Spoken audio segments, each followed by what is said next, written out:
Assalamualaikum warahmatullahi wabarakatuh. Selamat pagi pemirsa, kembali lagi bersama saya Rahman Karim tentunya dalam obrolan 24.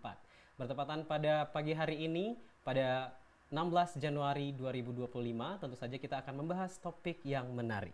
Tentu saja kita akan membahas tentang RJ atau Restorasi Justice.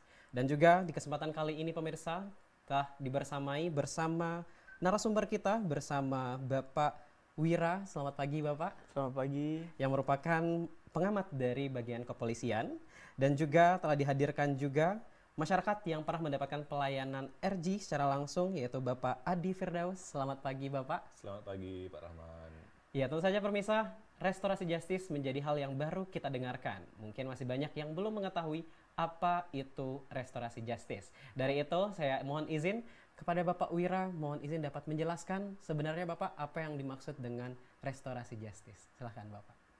Terima kasih Pak Rahman ya. Jadi restoratif justice itu adalah suatu penegakan hukum ya, termasuk penegakan hukum, yaitu penyelesaian tindak pidana di di kepolisian juga dikenal ada namanya keadilan restoratif, yaitu penyelesaian tindak pidana melalui perdamaian, pendekatan perdamaian dengan cara menekankan itu pemulihan hak korban dengan membalikan kepada keadaan semula yang melibatkan para pelaku tindak pidana, korban, masyarakat, tokoh-tokoh masyarakat dan pemangku kepentingan. Jadi juga restoratif justice itu mungkin penyelesaian suatu tindak pidana di luar pengadilan. Jadi mungkin masyarakat mengenal namanya, dulu ada juga namanya ADR ya, Alternative Dispute Resolution. Namun sekarang masyarakat lebih familiar dengan istilah restoratif justice atau keadilan restoratif. Karena juga di dalam azas hukum itu dikenal juga namanya azas hukum ultimum remedium. Bagaimana penegakan hukum itu adalah upaya hukum yang terakhir. Makanya lebih ditekankan kepada pendekatan perdamaian. Mungkin itu Pak Rahman. Terima kasih Bapak Wira. Sebelumnya saya ingin beralih ke Bapak Adi. Tentu Bapak Adi selaku masyarakat yang sudah pernah mendapatkan pelayanan restorasi justice ini, menurut Bapak Adi tujuan terpenting dari restorasi justice ini seperti apa? Baik, terima kasih Pak Rahman ya. Saya sebagai yang langsung merasakan itu ya, itu lebih dari pemulihan rasa keadilan sepertinya. Karena saya saat itu sebagai korban ya, namun pada saat penanganan perkara penganiayaan pada saya, itu rasanya saya tidak yakin akan berjalan dengan lancar penyerapan restoratif justice ini, karena saya merasa pelaku ini sepertinya tidak ada akan perasaan menyesal. Namun dari proses mediasi yang difasilitasi oleh anggota Polri ya, khususnya di Polda itu, kita melakukan musyawarah antara saya sebagai korban dengan pelaku dan beberapa tokoh masyarakat lainnya dan anggota Polri juga. Itu saya merasa dalam pada saat proses mediasi atau restoratif justice ini, saya merasa ini akan berjalan dengan lancar. Seperti itu yang saya rasakan. Oke, terima kasih Bapak Adi. Tentu juga restorasi justice ini ada aturan yang mengatur Bapak. Kalau tidak salah di dalam Perpol nomor 8 tahun 2021, kira-kira boleh disampaikan mungkin juga kepada pemirsa di rumah isinya seperti apa dan juga bagaimana lingkup di dalam aturan tersebut. Ya, terima kasih. Jadi memang di aturan regulasi secara umum di Indonesia belum mengenal aturan terkait restoratif justice, karena memang Pak Rahman, karena kita tahu di Indonesia itu keadilan itu masih melakukan penegakan keadilan restributif atau bersifat pembalasan. Bagaimana orang yang melakukan perbuatan pidana itu dihukum di pengadilan terkait perbuatannya tanpa mempertimbangkan bagaimana keadaan korban, terus kembali lagi ke bagaimana yang dijelaskan oleh masyarakat Pak Adi tadi. Pak Adi menjelaskan bahwasanya orang kadang melakukan perbuatan pidana itu kadang tidak merasa menyesal, dan juga pasti hubungan orang yang melakukan tindak pidana dengan korban itu hubungannya sudah rusak, termasuk apakah keluarganya, temannya atau bagaimana. Karena keadilan restributif di Indonesia tidak memperhatikan itu, bagaimana pengadilan hakim hanya memutus orang ini perbuatannya apa, hukumannya apa. Makanya hadirlah di kepolisian menekankan sesuai dengan azas hukum tadi, ultimum remedium, upaya penegakan hukum itu upaya terakhir, adanya keadaan restoratif atau penyelesaian melalui pendekatan perdamaian, mengembalikan kepada keadaan semula atau pemulihan hak korban. Jadi hak korban ini bagaimana contohnya, misal di tindak pidana Pak Adi misalkan ada tindak pidana penganiayaan, bagaimana pemulihan hak korban ini yang awalnya dianiaya merasa sakit diobatilah oleh si pihak pelaku, dan juga misalkan pencurian barangnya dikembalikan lagi, atau ada yang pengrusakan barangnya diperbaiki lagi dikembalikan kepada korban, dan juga kembali kepada keadaan semula, bagaimana orang yang awalnya mempunyai hubungan yang baik sebelum ada terjadinya tindak pidana, dengan adanya restoratif justice ini hubungannya kembali kepada keadaan semula, mungkin itu. Dan juga jadi ruang lingkup ya, jadi di dalam Perpol 8 2021 itu memang ada batasan-batasan atau tindak pidana yang dapat dilaksanakan restoratif justice-nya Pak Rahman. Jadi di situ ada juga persyaratan, ada persyaratan umum dan khusus. Terima kasih Pak Wira. Nah, itu sangat menarik sekali, juga saya menjadi tertarik nih dengan Pak Adi. Saya beralih ke Pak Adi terlebih dahulu. Nah, Pak Adi ketika melihat permasalahan yang tadi, terutama Pak Adi yang sudah pernah menjalankan sebelumnya, kira-kira seperti apa sih alur yang pernah Pak Adi jalankan untuk mendapatkan pelayanan restorasi justice tersebut? Baik, kalau dari saya sendiri sih ya, yang saya ingat itu saya pada saat pertama membuat laporan terkait penganiayaan saya gitu kan, saya dilayani oleh petugas kepolisian, lalu berjalannya waktu saya dilakukan pemeriksaan, juga dilakukan visum gitu kan. Lalu pada kurang lebih 2 sampai 5 bulan begitu, saya dihubungi oleh pihak ini, pertama itu dari pihak tersangka ya, atau pelaku lah gitu istilahnya. Nah, jadi pelaku ini datang ke rumah bersama keluarga dengan itikat baik. Mereka ingin penyelesaian perkara saya ini secara kekeluargaan begitu istilahnya. Lalu dengan musyawarah antar secara keluargaan, kami sepakat untuk berdamai. Lalu saya berserta pelaku ya, dan didampingi oleh keluarga juga, itu mendatangi kepolisian. Jadi saya sampaikan kepada penyidik bahwa kami sudah sepakat untuk berdamai. Lalu kami difasilitasi kembali oleh anggota Polri.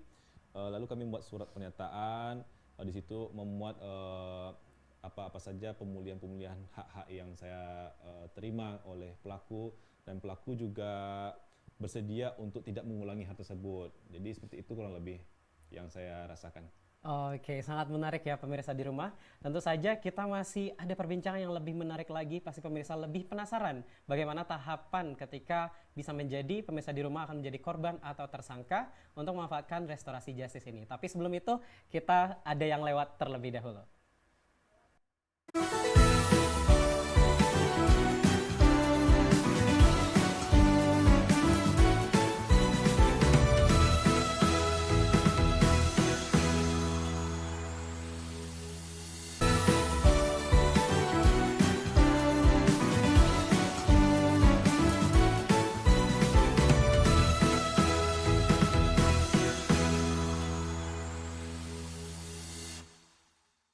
Bersama kami tentunya dalam pembahasan restoratif justice.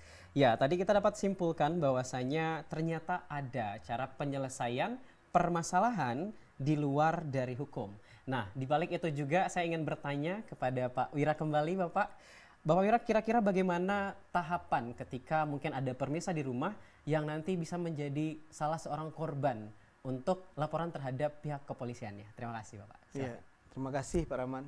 Jadi mungkin di Perpol 8 2021 itu tentang penegakan keadilan berdasarkan restoratif justice itu sudah diatur sedemikian rupa bagaimana mekanisme dan tata caranya, juga apa saja persyaratannya. Mungkin kita contohkan dengan tahapan mekanismenya ya, kita jelaskan. Jadi di situ dijelaskan bagaimana apabila ada orang yang sebagai korban atau pelaku tindak pidana ingin memanfaatkan penyelesaian melalui keadilan restoratif atau mediasi atau perdamaian ini, bisa mungkin yang pertama yang dijelaskan oleh Pak Adi tadi, ada dulu kesepakatan atau masing dari pihak pelaku dan korban tentang kesepakatan perdamaiannya apa. Apakah hak korban yang selaku korban tindak pidana ini sudah dipulihkan kembali ke keadaan semula, dan di situ permasalahan yang dialami itu juga tidak termasuk tindak pidana yang menjadi batasan-batasan tindak pidana yang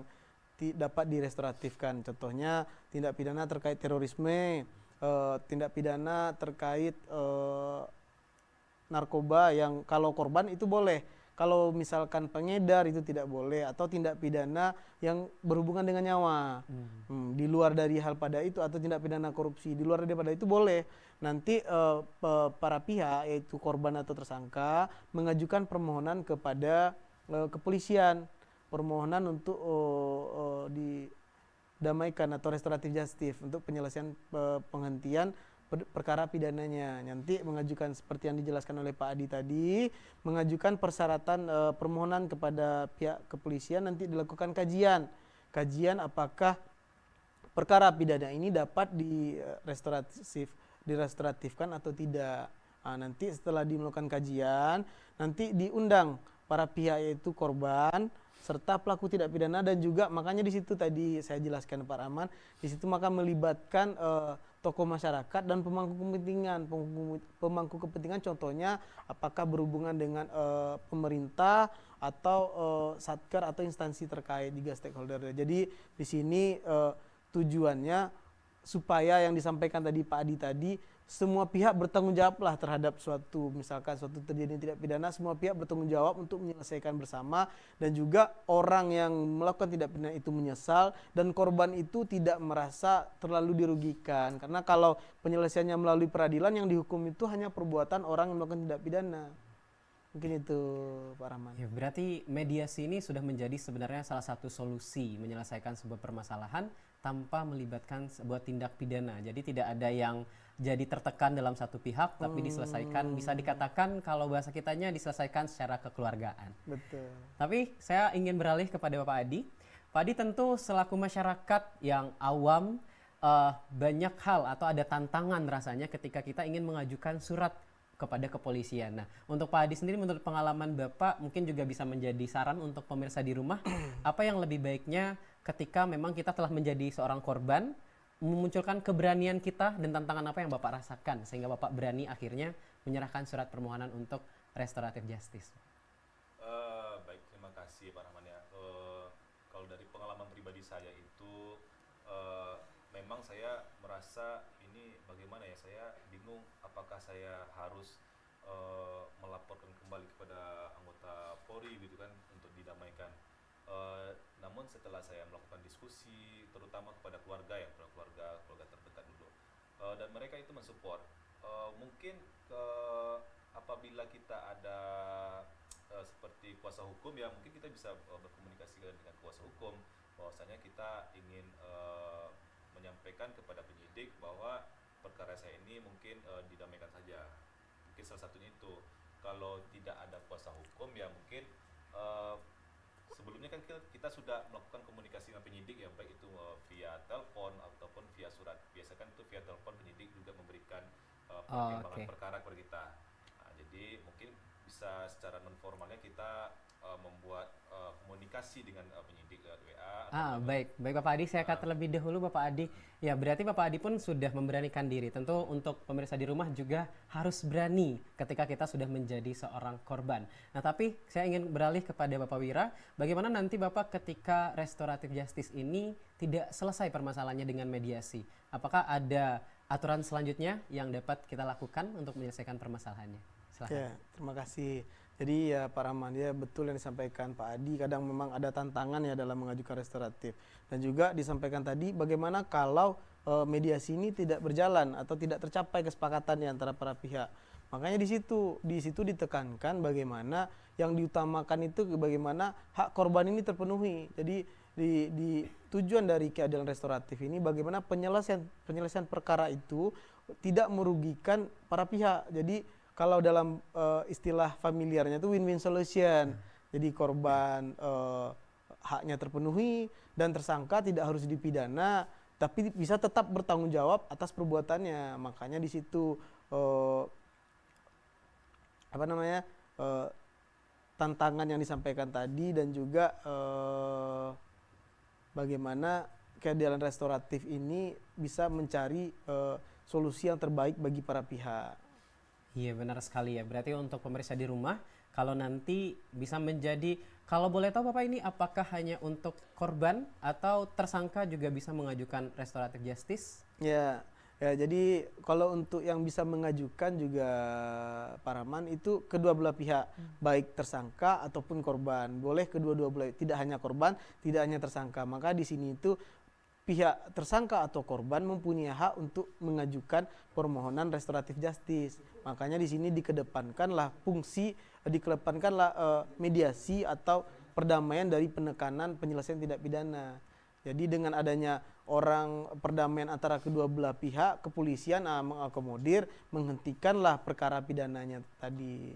Dan juga kalau yang menyambung pertanyaan tadi ya, bagaimana kalau mediasinya tidak tercapai, ya mau tidak mau perkara pidananya diproses ke tingkat lebih lanjut. Contohnya misalkan di kepolisian kan pelaksanaan di tingkat penyidikan. Jadi kalau di tingkat penyidikan dilanjutkan dilimpahkan ke kejaksaan di tingkat penuntutan, dan selanjutnya dari penuntutan dilanjutkan ke pengadilan. Dari persidangan itulah memutuskan siapa yang bersalah kalau tidak tercapai mediasi yang disampaikan tadi. Oh, berarti dari ada mediasi tadi atau restoratif justice tadi, apabila tidak selesai, barulah lanjut ke tahap selanjutnya, yaitu ke tahap pengadilan seperti Ya, itu. Ya, mungkin sedikit saya tambahkan juga ya Pak Rahman boleh. ya. Mungkin yang tantangan yang diajukan oleh pihak korban atau tersangka dalam mengajukan restoratif ini mungkin terkait dengan stigma negatif di kepolisian. Bagaimana orang kalau berurusan dengan pihak polisi ada stigma, ada stereotip. Kalau hilang kambing berurusan dengan pihak kepolisian jadi hilang kerbau. Jadi dikedepankan di restoratif justice itu ditekankan tidak ada biaya satupun dalam mengurus restoratif justice. Jadi yang ditekankan di situ pemulihan hak korban. Kalaupun ada biaya itu akan dikeluarkan oleh tersangka kepada korban, dan tidak ada biaya untuk pengurusan di pihak kepolisian. Jadi masyarakat walau siapapun saja, baik keluarga korban atau tersangka, silakan mengajukan restoratif justice karena tidak dipungut biaya sama sekali, dan pihak kepolisian sepanjang memenuhi persyaratan umum dan khusus itu pasti akan diakomodir dan dapat dilaksanakan restoratif justice-nya. Wah, ini sangat menarik sekali ya pemirsa di rumah. Kita lihat, jadi apabila menjadi tersangka ataupun menjadi korban, kita memiliki potensi untuk mengajukan laporan restoratif justice dan juga tidak dipungut biaya. Dari itu saya ingin beralih ke Bapak Adi untuk membuktikan apakah benar kalau restoratif justice ini pengaduannya tidak dipungut biaya. Bagaimana pengalaman dari Pak Adi sendiri? Baik, terima kasih ya. Kalau sejauh ini pengalaman saya, baik itu mulai dari pembuatan laporan, selama proses penyidikan, dan sampai proses perdamaian yang dilakukan oleh anggota Polri itu, saya memang tidak ada mengeluarkan uang sepeser pun. Malahan saya mungkin mendapatkan biaya-biaya seperti pengobatan yang saya alami itu ya dari pelaku ya. Setelah itu saya tidak ada mengeluarkan lagi lah, intinya itu sih. Oh, baik. Berarti itu memang terbukti ya pemirsa, kalau pemirsa nanti ada yang menjadi tersangka ataupun korban ketika mengajukan restoratif justice ini tidak dipungut biaya sedikit pun. Tapi dari itu ingin beralih kembali kepada Bapak Wira, kira-kira kasus seperti apa saja yang kita bisa ajukan untuk mengajukan restorasi justice ini? Ya. Jadi kasus-kasus yang bisa diajukan tadi itu, batasan-batasan tadi itu Pak Rahman ya, yang tidak pidana, yang tidak berhubungan dengan terorisme, korupsi, yang menghilangkan nyawa, dan juga narkoba, itu sepanjang kalau memang bisa dibuktikan dia hanya sebagai korban atau penyalahguna, bukan pengedar atau lainnya, itu bisa mengajukan restoratif justice. Nanti juga akan ada kajian atau analisis dari pihak kepolisian dan juga mengundang para pihak yang berperkara. Nanti dilaksanakanlah mediasi juga lanjutan, diteliti apa benar mediasinya sudah tercapai dan korban sudah sepenuhnya tidak ada tekanan atau paksaan dalam mengajukan restoratif justice. Jadi seperti tindak pidana umum seperti pencurian bisa, penganiayaan bisa, misalkan laka lantas itu pun bisa, sepanjang yang sesuai di Perpol tadi. Ada beberapa tindak pidana yang tidak bisa di RJ. Dan juga mungkin ada satu persyaratan umum ya, persyaratan umumnya itu terhadap orang yang tidak pernah melakukan tindak pidana. Jadi gini Pak Rahman ya, orang yang sudah berkali-kali, yang namanya kalau di istilah hukumnya residivis, pelaku pengulangan tindak pidana, orang yang pernah dihukum berdasarkan putusan pengadilan, apabila melakukan suatu tindak pidana dia mengajukan RJ, itu menurut Perpol 8 2021 itu tidak bisa mengajukan RJ. Hilang haknya karena itu kepada orang yang tujuannya orang yang belum pernah melakukan tindak pidana atau belum pernah dihukum melakukan tindak pidana berdasarkan putusan pengadilan, dan juga suatu perkara yang tidak ada penolakan dari pihak masyarakat atau yang tidak akan menjadi suatu konflik apabila misalkan didamaikan, perkara ini tidak akan menjadi konflik. Itu salah satunya. Berarti dapat disimpulkan sebenarnya setiap kasus itu sebenarnya bisa diajukan dulu untuk restorasi justice. Bisa. Kecuali tadi poin yang ada dalam undang-undang tadi. Ya, Perpol tadi. Oke, terima kasih Pak Wira. Ini sangat menarik sekali. Ingin beralih kembali ke Bapak Adi.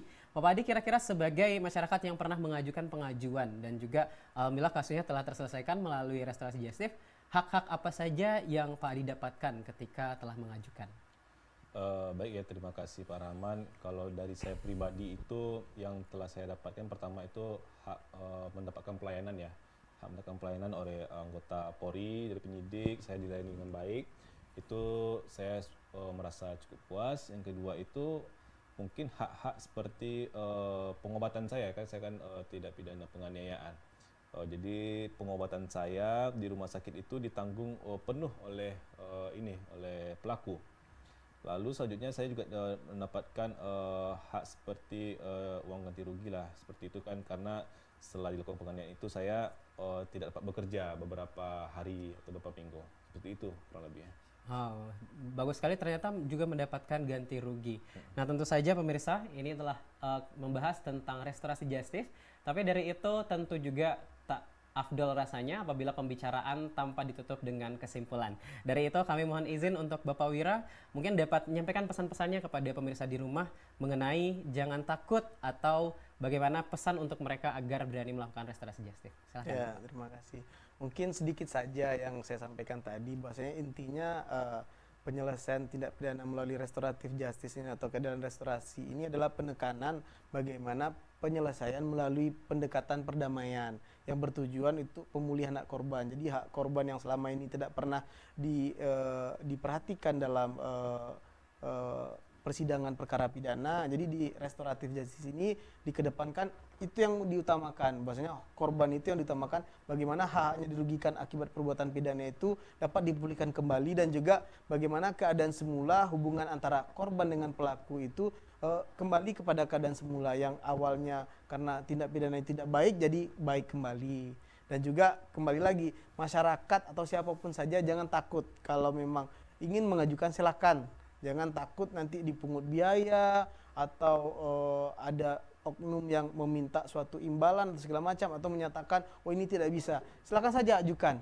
Ajukan dulu, nanti diajukan, ada kesepakatan, nanti akan dipertimbangkan, dikaji oleh pihak kepolisian. Kalau memang dapat diberikan restoratif justice, nanti perkaranya akan didamaikan dan juga dihentikan. Jadi tidak ada lagi perbuatan pidananya bisa diproses lagi. Jadi kalau dalam bahasa hukumnya itu sudah penyelesaian di luar pengadilan, dan itu dilindungi oleh hukum. Mungkin itu Pak Rahman. Oke, terima kasih Pak Wira. Tentu kami juga menginginkan sebuah kesimpulan atau ada pendapat dari masyarakat yang sudah pernah mengajukan. Bapak Adi, silakan. Baik, kalau dari saya itu sendiri sih mungkin anggota Polri ya lebih giat lagi lah mensosialisasikan terkait penerapan restoratif justice ini, karena kebanyakan masyarakat mungkin banyak yang belum tahu bahwasanya setiap tindak pidana ini tidak harus dilakukan diselesaikan di pengadilan, harus dihukum pelakunya. Tentu ada juga istilahnya mungkin orang masyarakat awam itu hanya tahu kekeluargaan atau damai. Nah, ini menurut saya ini tugas kepolisian lagi untuk giat mensosialisasikan restoratif justice ini. Mungkin itu. Baik, terima kasih Pak Adi. Baik pemirsa, dari itu izinkan saya menyimpulkan secara keseluruhan dari hasil perbincangan kita di kesempatan kali ini bahwasanya adanya restoratif justice itu berfungsi untuk kita semua apabila kita menjadi korban ataupun tersangka yang ingin menyelesaikan masalah tidak langsung melalui peradilan, tapi ada jalur mediasi. Dan juga untuk pemirsa di rumah, jangan takut untuk mengajukan kepada kepolisian karena juga tidak dipungut biaya. Oke, dari itu saya Rahman Karim selaku pemandu acara dan rekan-rekan mengucapkan terima kasih dan sampai jumpa di pertemuan selanjutnya dalam obrolan 24. Assalamualaikum warahmatullahi wabarakatuh.